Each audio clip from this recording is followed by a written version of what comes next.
Hello and welcome to the History of Bangalore. I am your host, Ramjee Chandran, and let me remind you that we are in Season 1, the early history, the centuries before Kempegowda established the modern city of Bangalore. Today we look at two of the battles for Bangalore, one, the Battle for Hebbal, and the other, the Battle of Tumbepadi. These battles took place almost a couple of centuries apart. Tumbepadi was sometime in the end of the 9th or beginning of the 10th century, say before 910 AD, and Hebbal was much older, sometime before 750 AD. Both these battles were discovered on inscription, hero stones or biragallus, that commemorate the fallen heroes of battle. I picked these two battles to talk about today, first because the inscriptions define them as real battles and not skirmishes on account of some provincial enmity or cattle thievery. Next, because of how evocative their inscriptions and how interesting their heroes. And not the least, because in their stories is buried the larger story that connects us, you and me, with the early history of Bangalore. The inscription, sometimes called the Begur inscription commemorating the Battle of Tumbepadi, was first made public in a photograph taken by a Major Henry Dixon of the Madras Native Infantry stationed in the Bangalore cantonment. We encountered him in our earlier episode, How We Discovered the History of Bangalore. The scope and scale of this inscription is such that it is often discussed as a work of historical art, as indeed I will later in this episode with researcher-historian Anirudh Kanisetti. The Hebbal inscription came to public ken recently, around 2018, when it was saved from being buried under roadworks when an alert Hebbal resident called in Dr. Rajiv Nrupatunga and his team from the Revival Heritage Hub, a non-profit, and the man who deciphered the inscription, historian and epigraphist Dr. P.V. Krishnamurthy. And I will now talk about these battles, but before I do, I must take pause and acknowledge with my gratitude the Prestige Group, whose support makes this podcast possible. Building cities one landmark at a time, they transform dreams into reality. You can be a part of the future. Simply add prestige to your life. And now, the Battle of Hebbal. We know it happened in the 8th century, and we know that it was in the town of Hebbal, at the time known by its original, or at least older phonological variant, Periyapural, or Big Town. Over the years, epigraphists say that it became Perbolal and then got shortened to Pebbal and finally Hebbal. In the 8th century, Hebbal was a very important town. Like Begur that we discussed in our last episode, Hebbal was at the junction of important trade routes, important enough to become a target for marauders. And in the case of Hebbal, the attackers were a force sent by the Rastrakutas, who were in constant battle with the western Gangas.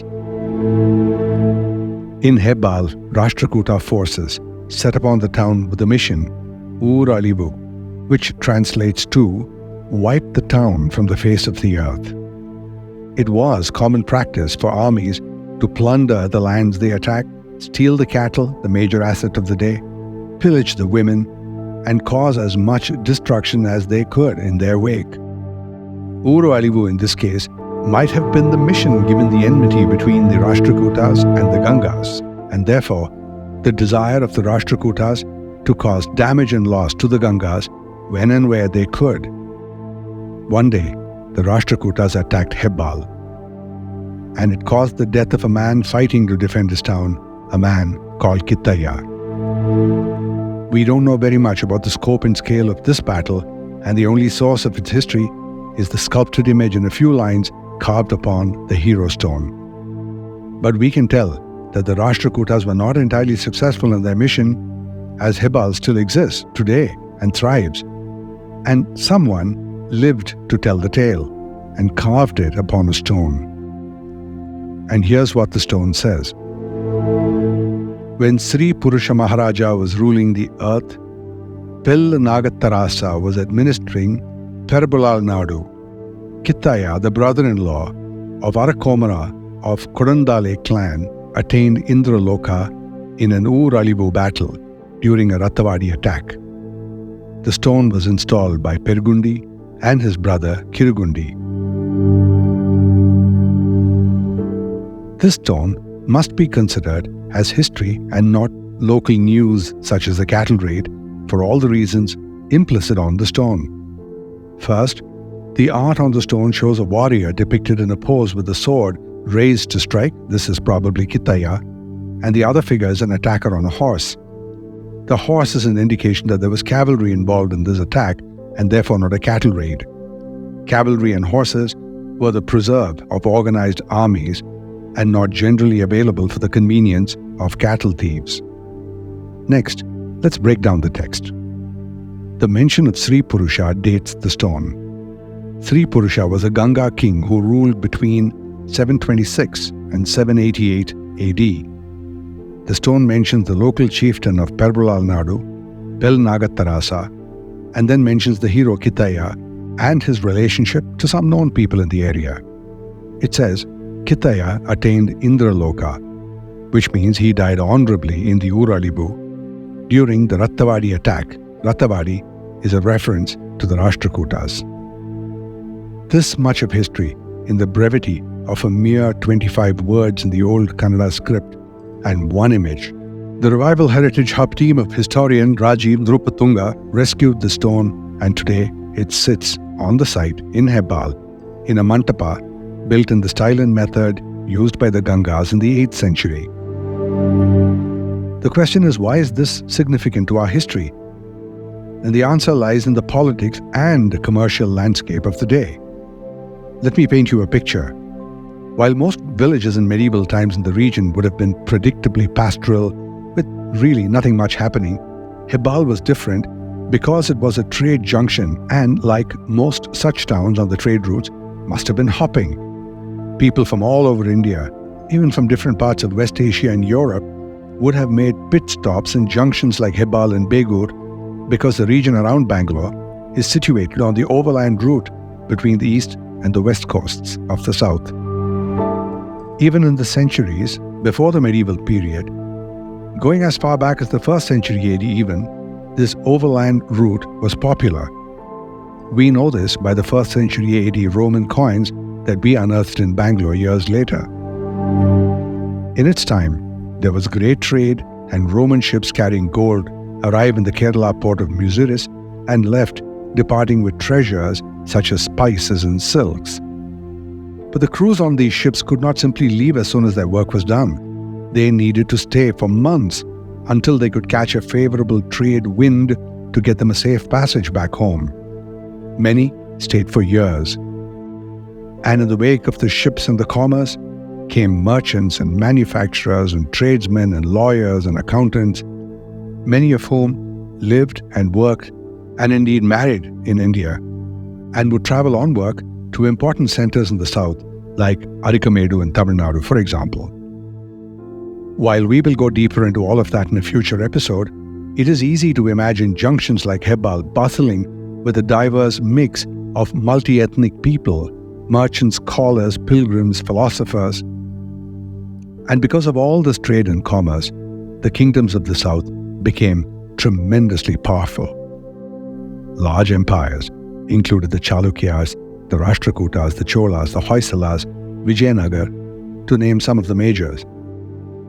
They understood scale and governance, and through delegation, they ruled their territory through a system of vassals and feudatories who were all powerful potentates holding court over the provinces they controlled, and these provincial leaders would swear allegiance to the dynasties to whom they were loyal. While the vassals were revenue and tax collectors and municipal administrators, what makes it to the front page of history is usually war and battle. And one of the most important roles of the feudatory was to become a military ally. So they raised and maintained armies, first of all to defend their own lands, but they could, and frequently would, be called upon to fight someone that the ruler of the empire wanted to fight, by whatever motivation, for whatever principle or profit, but these orders would be complied with no matter the cost. And this brings us to our battles. The Western Gangas, who were central to the early history of Bangalore, were a dynasty for a very long time, about 650 years, between 350 AD and about 1000 AD.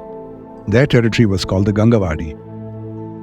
Originally, they were the feudatories and allies of the Badami Chalukyas, and they were connected to them by marriage, and they were all happy in-laws. But in time, the once dominant Chalukya Empire that had ruled for centuries under the likes of the illustrious Pulakeshi II was beginning to show cracks, and the Rastrakutas, another Chalukya feudatory, were quick to exploit this. There was much to exploit.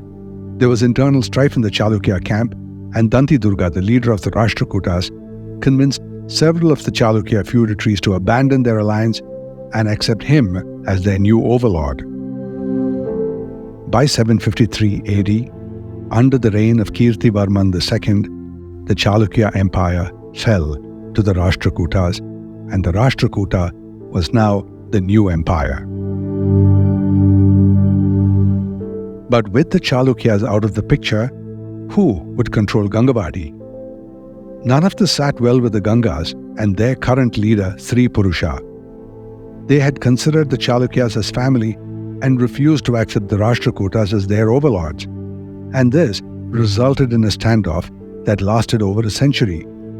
The Rastrakutas, hungry for complete domination, had set their sights, their hearts and their minds on the strategically important Gangavadi, but the Gangas were unwilling to simply bow down, and they put up a fight. Despite the size and the military might of the Rastrakutas, they were unable to bring the indomitable Gangas to heel. There are theories that despite their smaller size, the Gangas could not be overcome through brute force, because they understood the lie of the land and they knew how to defend themselves. So the Rastrakutas took to attacking the Ganga assets and strongholds when they could. From inscriptions we learn that there were battles and skirmishes around the mid-8th century between them, and what we can surmise is that the Battle for Hebbal was one such attack. The strain in the relationship did not last forever though, as finally the Rastrakutas, probably realizing the futility of protracted war, adopted a more diplomatic approach, a marriage alliance, the time-tested tool in the statecraft toolkit. And it might have been Ganga Prince Putuga I, who, through his marriage to Chandra Balabbe, daughter of the powerful Amogavarsha I, brought about the peace that had eluded the sides for so long, probably for 5 generations.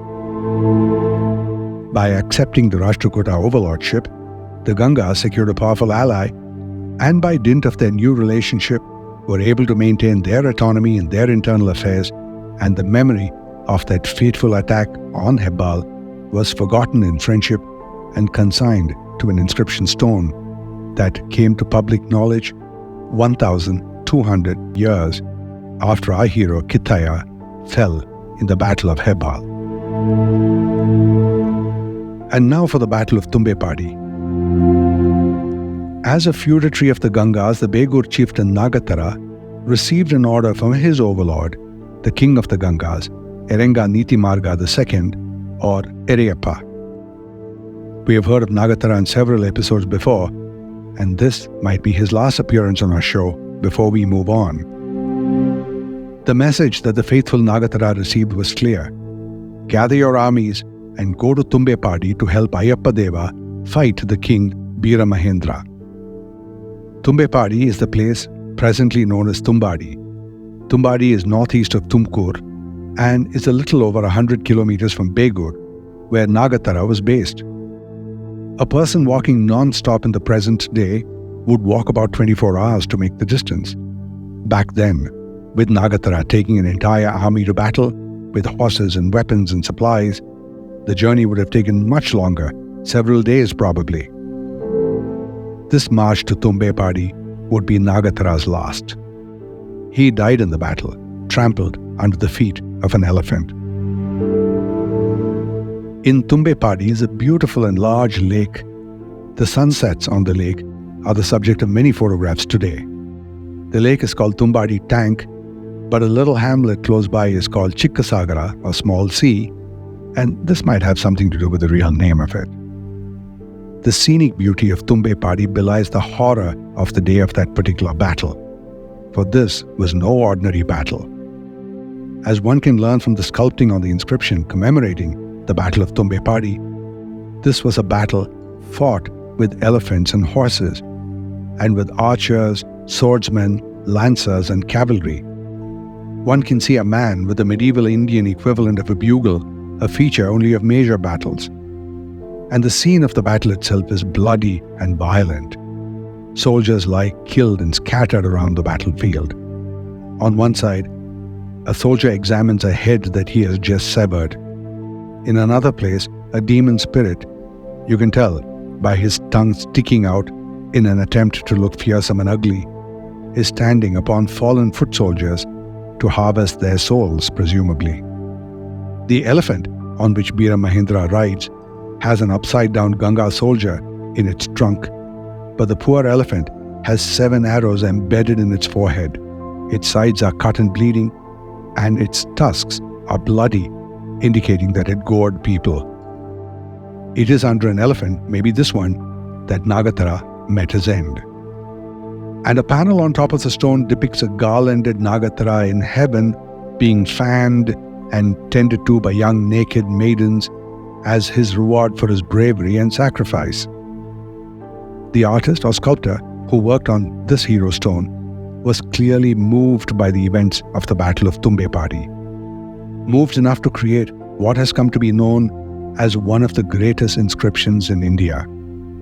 Even in 1900, this stone inscription found mention in the all-important Epigraphia Indica. As well, it has come to the attention of both historians and art historians. The Begur Tumbepadi stone is unusual for several reasons. First, its size. It measures 6.5 feet across, and it is a shade under 7 feet tall. And on it is this inscription: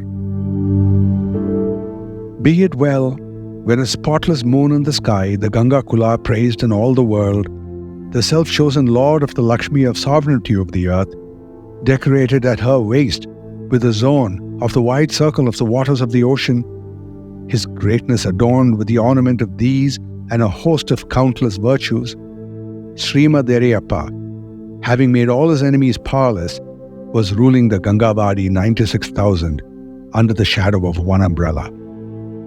On ordering Nagattara along with his feudatories and the army to Ayyappa Deva in order to fight against Veera Mahendra, fighting in Tumbepadi, when the battle was losing ground, going close among the elephants, he slew and died.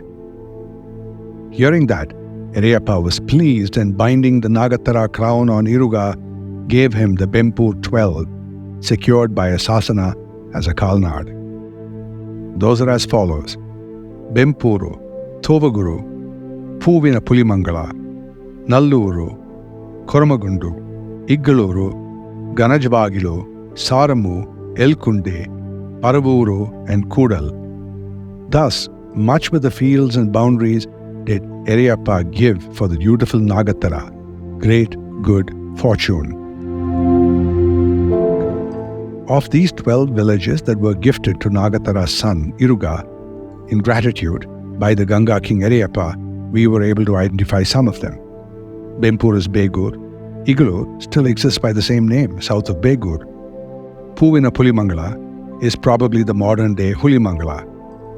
Tovaguru is today Togur in the Electronic City Zone, and Kudal is Kudlu, which Bangaloreans might know by the Kudalu Gate. And now to who Veera Mahendra was. While in our previous episode we quoted the historian M.B. Krishna Rao in his book Gangas of Talakad, identifying the Veera Mahendra in the inscription as the arch nemesis of Ereyappa, there are historians who dispute this theory, pointing out that the timelines of the battle do not match with the death of Veera Mahendra as it is known. So they say that the Veera Mahendra in Tumbepadi was someone else, probably an Eastern Chalukya king. Still, the Battle of Tumbepadi marked the end of Nagattara, a man who found mention in several inscriptions not only for his valor and his apparent devotion to duty, but also for his public works and his dedication to the town of Begur, where he built temples, water tanks, and irrigation canals, and indeed one day gave up his life as its chieftain. And his work, for the reasons that we mentioned in previous episodes, remains something of significance to Bangalore to this day. It is wondrous to think of these two battles and their fallen heroes, Kittaya from Hebbal and Nagattara from Begur. Men who laid down their lives in what could only be the most honorable death of its time, dying in an effort to protect their cities. Cities that are now significant neighborhoods of Bangalore.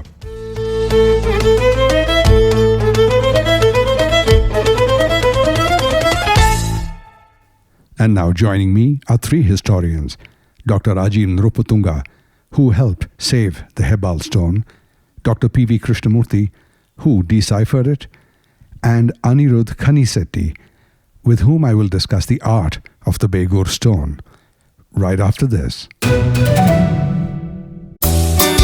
Prestige Group brings to you its latest launch, Prestige Somerville, lake-facing 3 and 4-bed apartments on Marathahalli, Whitefield Road. For more details, call 85489 85489. Project is RERA approved. Joining me now is Dr. Ramjee Chandran, historian and founder of the Revival Heritage Hub, a non-profit. Rajiv, welcome to your first appearance on the History of Bangalore. Thank you, sir. Thank you. Now, you and your team were instrumental in saving the Kittaya stone, and it seems like quite the story. Thank you. Why don't you tell us? We got a message in a messenger, save the stones, by one particular person called as Dilip. And I was shocked, literally, what is that save the stones? So initially my students went on the spot and they saw one small hero stone and 16th century one inscription and two Yantradakallu they call. So that is for keeping for the good wish for the village. Initially, there was a road filling in the BBMP. They took out that stones and there was a road filling. They are supposed to fill it or throw it, that stones. Okay. Right. So literally, I went there and stopped BBMP people, and they were against me. Like they were literally against me. Like we have got a contract, we can't stop this work and all. Immediately, I went to archaeology department, and Dr. Gopal was director there. I took a letter from him. Sir, please support me. Give a letter. He gave me the letter. What Mr. Gopal said, no, it is only by the villagers' support you can do. You can give a letter, we can give a permission. Right. But by the villagers' support only you can go ahead. Right. Then we made all villagers to sit. I told them everything we explained. Then literally they all put the signatures. Then I spoke to my students on June 20, I think 2018, it was Saturday. 3 o'clock we went there. You went there with proper equipment, and what resources did you have? Literally nothing, no equipments, nothing. There was some building constructing there. We took all this, whatever the tools, everything we got it. Then we started at 3 o'clock. Then initially first 16th century stone was lifted. Then two Yantrada Kallus were lifted. At last, at time of 6 o'clock, this stone was lifting. Then two of my students stayed whole night there. Do you believe or not, sir? That was the case. Then it was completely deciphered by P.V. Krishnamurthy. Then from Mysore Archaeological Department people also came. They also took a copy. Later issue was created was to reinstall that. Later Uday Kumar, he joined this movement with some funds, everything, and they constructed one. Of the Mythic Society inscription team. Yeah. So later they constructed one mantapa for us. Yashaswini Sharma. She was the architect of that. This is good. Great, sir. Great. Congratulations on all the work, Rajiv, and I hope that I can get you back on the show as often as is necessary. Sure, Ramji, sir. Sure. My pleasure. And now for Dr. P.V. Krishnamurthy, epigraphist, historian, and the man who deciphered the Kittaya stone. Welcome to the show, Dr. Krishnamurthy. Okay, thank you, sir. So when they found the Kittaya inscription stone, they got in touch with you. What did you find? Immediately after seeing the WhatsApp photo, I'm surprised. Old scripts are very old. Then I find that Sri Purusha name is also. Oh, it is 8th century. That's I'm very happy. In our Bangalore region, this is one of the old inscription. Your interpretation of the stone reveals the enmity between the Gangas and the Rashtrakutas. Is there much more evidence of this? In Chumada's period, it is very common the war between the Rastrakutas and the Gangas. Not only here, around Bangalore, two, three inscriptions are there. So yeah, it's the same about Rastrakutas. And after Amoga Barsha brought the two camps together, you mentioned that Gangas helped the Rashtrakutas in their campaigns, In the period of after Amoga Varsha, they are relatives. right? They are helping once they are helping each other, and that's why this in Takkolam war they helped the Rashtrakutas to win the Cholas. Similarly, on northern place also. In many wars, Gangas are supported Rashtrakutas. Not only Gangas, the Nolambas and even Banas supported the Rashtrakutas to extend their kingdom beyond the Godavari river. And in the second phase also, they take the help of these Gangas and Nalambas and Banas. Once again, they went to north and occupied many areas. Thank you for those insights, Dr. Krishnamurthy, and thank you so much for being on the show. Okay, sir. Thank you. And now to talk about the Begur stone is my guest, Anirudh Kanisetti. He is the researcher, a historian, and he's the author of a wonderful book, Lords of the Deccan. Anirudh, welcome to the History of Bangalore. I'm very happy to have you here. Now, I read this fascinating essay that you had written about the Begur stone, and if you look at the stone from a certain angle, it looks like the sculptor got really, really motivated and very, very busy. But you deconstructed that stone.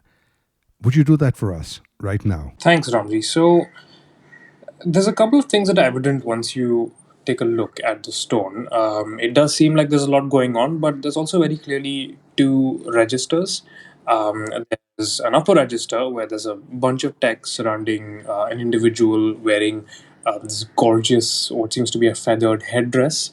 Um, he's looking to the side, attended by a couple of women. And in the lower register, which is really the perhaps the more interesting part of the stone, this is very chaotic. What's evidently a battle. There's people getting stabbed. There's bodies lying all over the place. And there's the same individual with the headdress charging towards the right, riding a horse, while somebody riding an elephant is also charging at him with a javelin in hand.